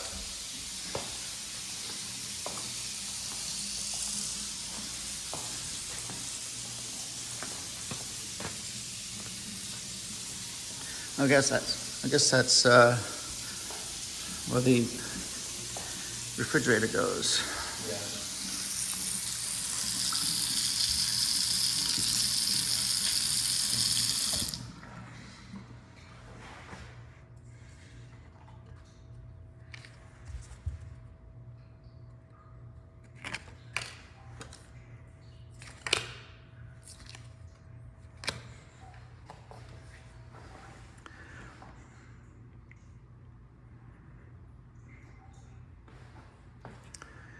I don't know if there's one of those lights is burned out, but I couldn't get that to come on.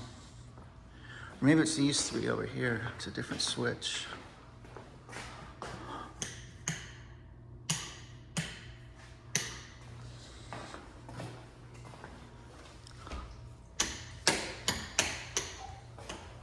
You run this?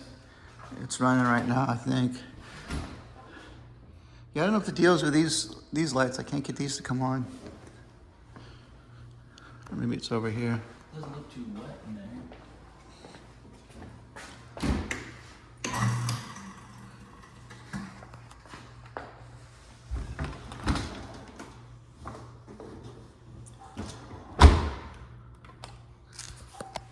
Was the water turned on? Oh, it's coming on. Maybe because it already finished and dried. I don't know. Self-drying.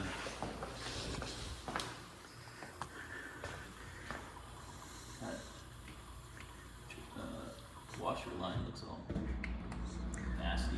The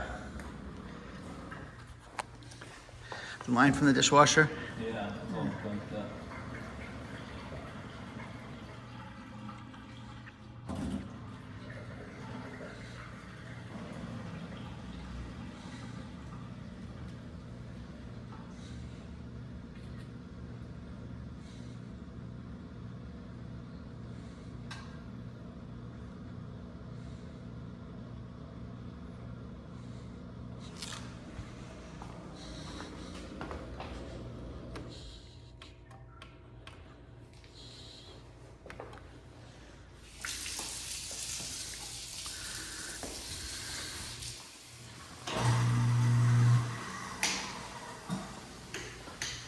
That one about to turn on? Yeah, a couple of them don't turn on, and I couldn't get them to come on.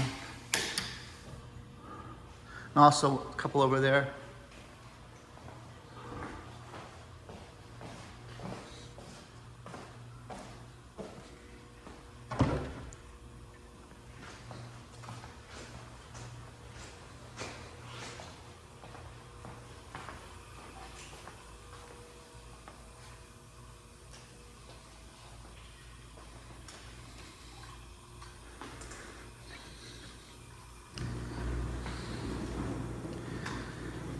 Is it Friday yet? I think it's Sunday. Oh my gosh.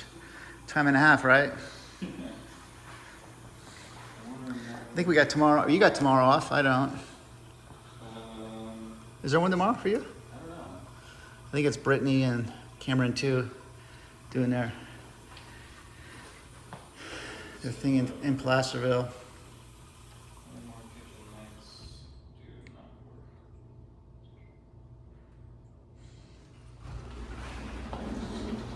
Yeah, it'd be interesting to find out how they do the scheduling for that other company. Yeah. It looks like it's ISN. I can't tell. Most likely. Well, you know, Spectora had a pretty hard sell when the guy called me to demo it. Oh yeah. He was just like totally full on going into the how the online scheduler worked. Oh, And I was like, I had to like repeat 3 times, I'm using ISN.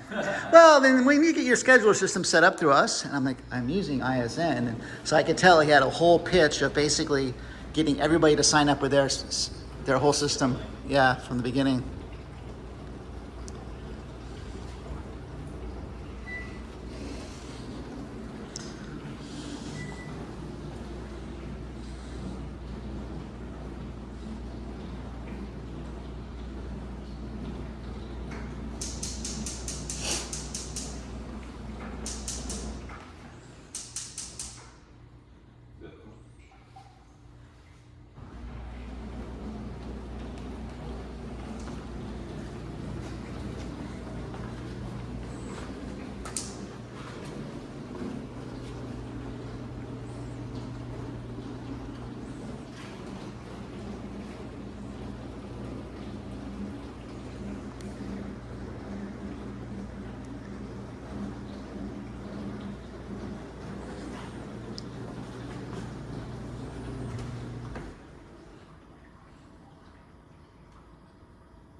Anything crazy in the kitchen? It's missing this knob here, so Yeah. I can't turn on the back burner. We're gonna take a picture of that. That works.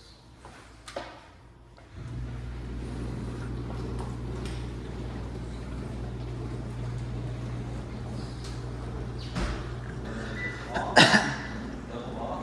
Nathan Thornberry sent out this Facebook message yesterday. Hey, we're thinking about doing the conference again at the Bellagio. What are you guys saying? Should we use the Bellagio or this other hotel? And the first comment back was, hell no, Bellagio was crazy expensive. Are you kidding me? And I didn't bother saying anything. That's funny. I don't know.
How those cabinets look.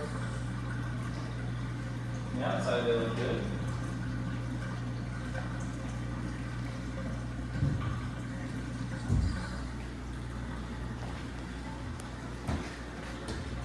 Venting up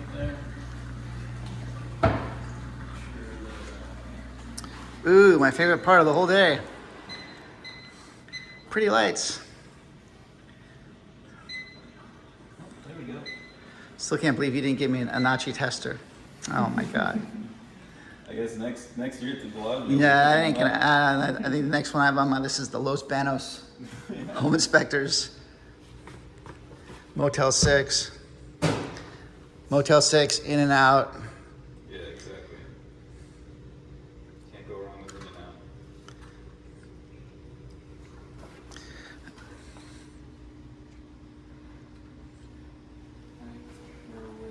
Light does not work.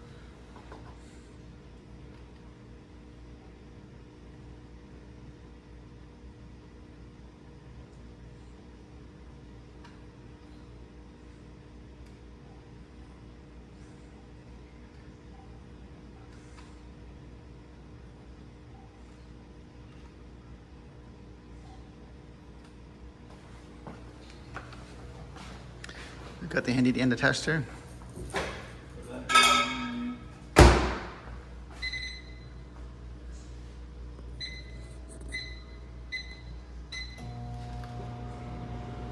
Oh, it works. Pretty lights.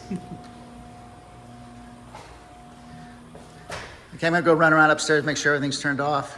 As you finish up in here, the rest. Did you get the AC reading?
Good.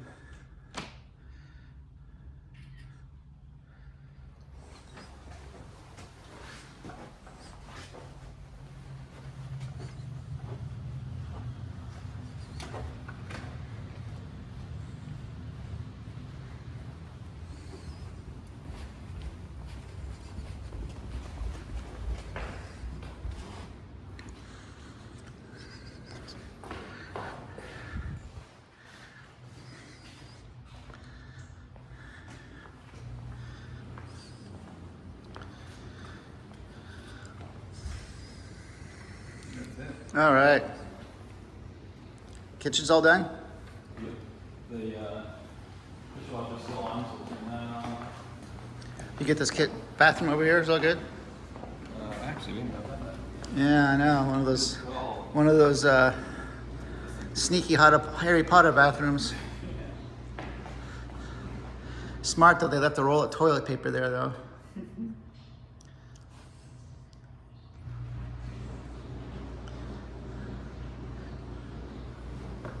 Did I tell you about the time there was a realtor came in to use the restroom real quick? I don't think so. Oh boy. We're in a house and upstairs they were replacing the toilet. So on the carpet was a new toilet and about 10 feet to the right was the old toilet still installed. So this is during the house is already under contract. We were just leaving and the buyers were there actually, and this realtor came in. She's like, "Hey, can I use the toilet real quick? I really gotta go. And can we look at the house real quick?" And everyone's like, "It's under contract. It's pending. This is the home inspection. But if you need to use the restroom, you can use one upstairs." So she said, "Thank you," and then she leaves. I go upstairs, doing the inspection, and she took a dump in the wrong toilet and just left it there. So she took a dump in the toilet that was being installed that wasn't hooked up. Oh no. So whoever had to install the toilet had to deal with an already filled up toilet, and I was like, I don't know. I was like, oh boy. All the toilets were loose. In the house, Yeah. probably because of the flooring. Yeah.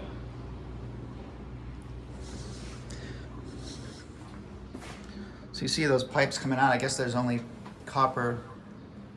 I wonder if it's PEX in the wall. You just can't see it though.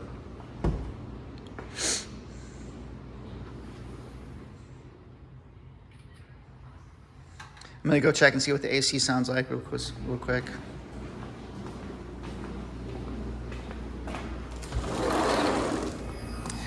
So we've been running the AC for, gosh, about an hour, and it sounds fine. It's cooling fine.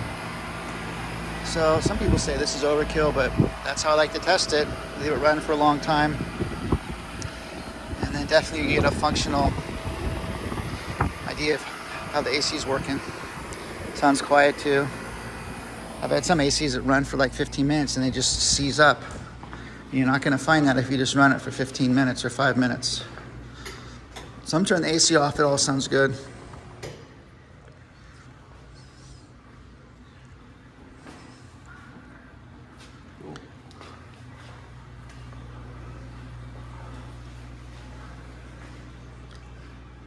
So you all done in here? Yeah. Okay, I'm gonna make sure the oven's off.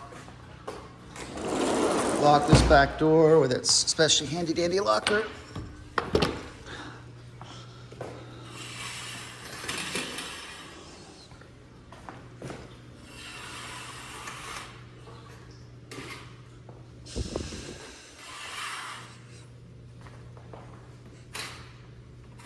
Looks like there's one in Pottsville tomorrow and one in Sacramento at both at 9 o'clock. We want me to go to the Sacramento one? I'll check tonight, I think so. Okay. It says $590 is price, so it might have a sewer scope. Let's see if it does. Nope. It's just a normal Oh, okay, I'll check tonight. I don't remember. inspection. New agents. Who was it? Jason Estes. Huh. He's the buyer. He's doing the double buyer and seller.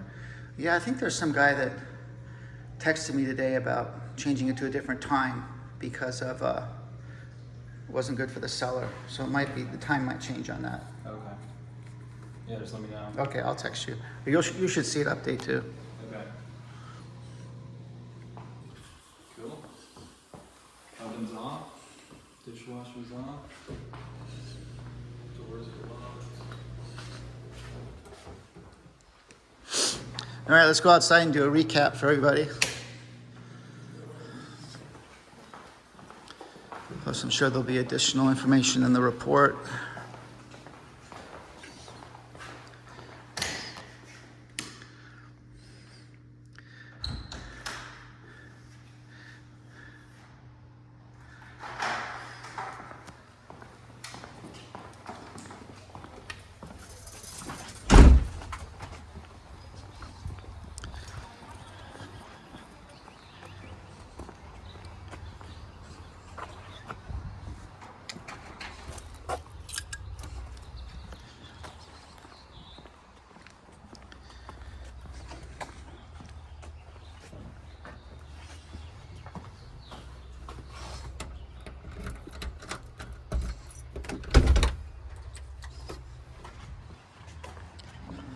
Did you get the doorbell not working?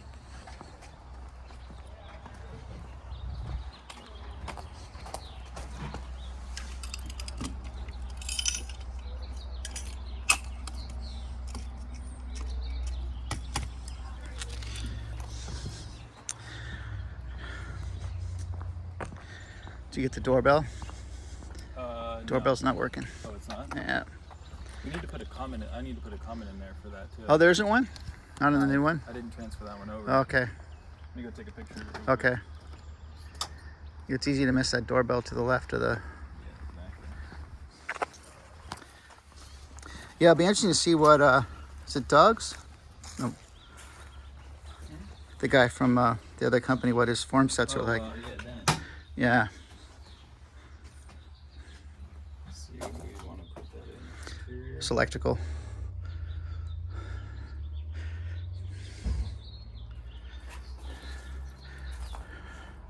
Well, that's what we had it before, the other one. Electrical. Well, we have. Or it was exterior. You can put wherever you want. So let's have exterior electrical.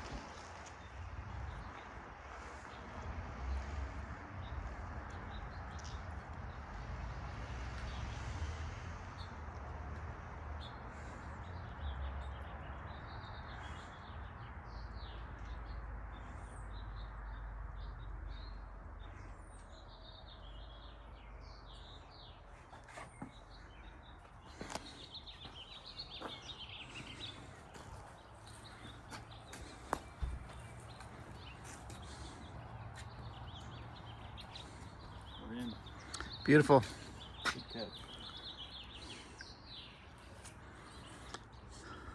Just out of force of habit, I walked by it 3 times. Every time I did, I hit it.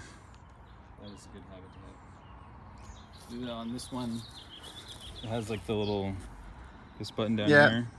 Brittany showed me that. And you could do it like a recap. Oh, sweet.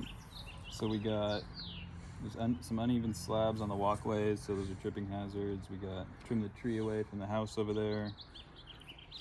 The roof has some cracked and displaced tiles, stucco cracks, a little bit of moisture damage and rot in the soffits and fascia board. Need some caulking around windows and doors. Window screens are missing and torn. Some of those exterior lights are just hanging off, not working. Patio slider doesn't latch. They have an older AC condenser, and then the furnace is newer. They're also different brands. That's important to note. R22 refrigerant. So No I guess insulation on the condenser either. I guess at some point they on the condenser line. I guess at some point they just changed the furnace, Right. and they left the old AC because it was Yeah. operational. Yeah, I noticed that it was painted. The AC was painted on the top. It's painted silver. What else do we got? Kitchen had no anti-tip on the oven. A couple lights didn't work. Microwave light didn't work. The whole thing we saw with the laundry room dripping. All the toilets were loose. Loose at the base. And I think my iPad just died. So that's it. Oh, beautiful. And that's it for today, fellas. All right, man. Have a good weekend. Perfect timing, man. I know. Cool. All right, well, let me know about tomorrow, and Beautiful. otherwise I'll see you at in Marysville, good old Marysville. Oh, I know. That's like the traditional training place, huh? We did another triplex for that guy up there. Oh, yeah, that's the one that other guy ended up buying. Did they end up buying that one? No, not that guy. We did it twice up there. Yeah. Did the second guy buy it? Yeah. I think he did. Yeah, I don't know if I would buy that. That one just was. Yeah, I don't know. Depends what you want, I guess. Just the leaks at the ceiling from the toilet. I mean, it was okay. It was alright. It's kind of typical stuff. It's definitely something that you were gonna get a better price on it because people are freaked out. Yeah, exactly. Depends what you want.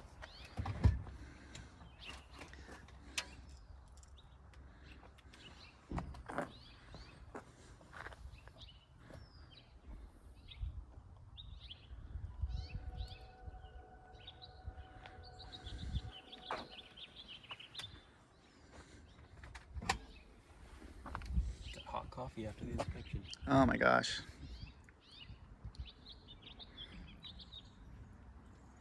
What are you doing for the rest of your Sunday?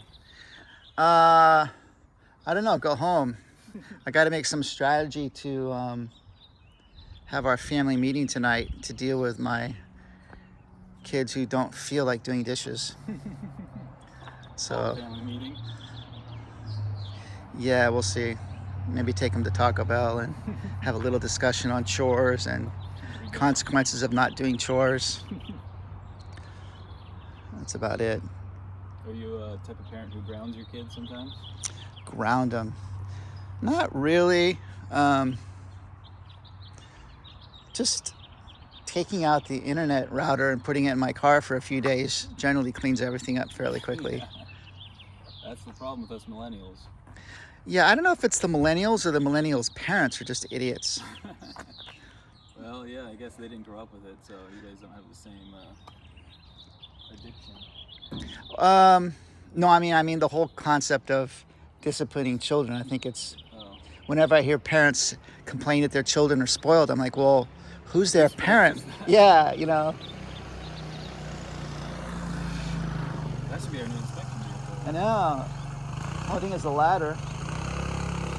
That's a school. It must be a teacher going in there to do some grading on the weekend. Yeah. Put a telescoping ladder rack on the back. Yeah. Wear your tool belt.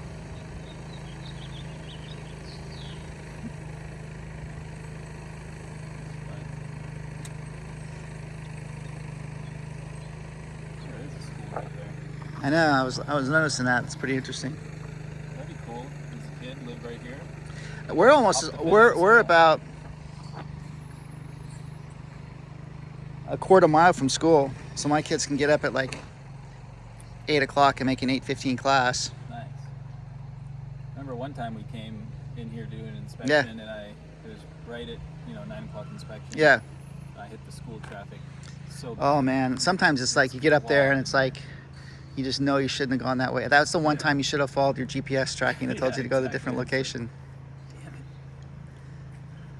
So what's the next step with your container house? Well, I'm gonna email the realtor Yep. today and see if that offer went through. And if not, keep pursuing that property. And we might be hiring our good family friend who's been a realtor in Placer County for a long time. He might help us look for some other pieces in Placer County area. So Oh, that's good. You don't forget to keep looking Craigslist. yep, I'm gonna keep looking Craigslist. Yeah, I'm definitely gonna have to send you the link for that some of the container places I found over the weekend that do engineering on it, on houses and stuff. Yeah, definitely send me that. Plus, I think there's an easy way to get a just to request a 20-foot ADU plan just to turn into the city. I might do that myself too. That's a good idea.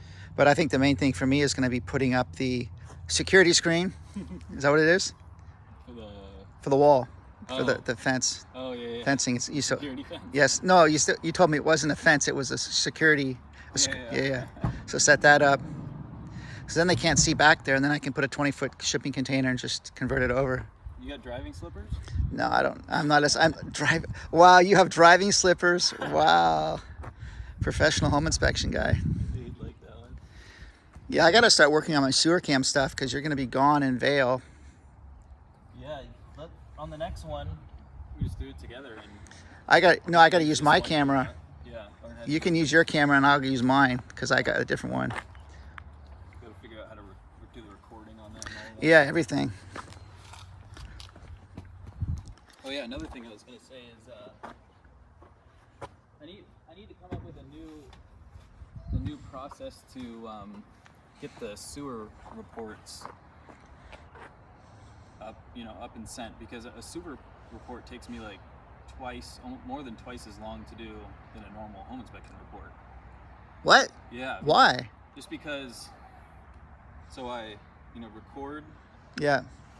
the sewer video with the USB plugged into that, and I take the USB out, plug it into my computer, upload it to YouTube, and then the only way I've thought of to get pictures on the report is I pull up the sewer report on my phone, watch the video on YouTube and screenshot stuff, problem areas, and then after that email those pictures to my email, upload them to the report. So it's like a lot of just back and forth. But there's a way to set up a YouTube channel, and if you're logged into the YouTube channel, you can just upload it right from your phone. So it'll be uploaded to YouTube even before you leave the house here. Well, the thing is, it's on a USB, so I can't plug a USB into my phone. So I have to put it on the computer and then upload it, and then from there open it up on my phone. It doesn't do Bluetooth from your phone to that? It does. So this thing does do Wi-Fi. Yeah. So but I'd have to have it going on my iPad, and I don't know if you can put it on your USB and Wi-Fi at the same time. Yeah, I'm gonna have to think about it and figure it out. So I know the guy in Vegas. He said what he does is he just this, I don't know if this would solve the problem, but he has a bunch of, he just buys like USB, those little things, flash drives in bulk. Yeah. And then just physically gives it to the client. But Really, that's kind of cheesy. I know. I was like,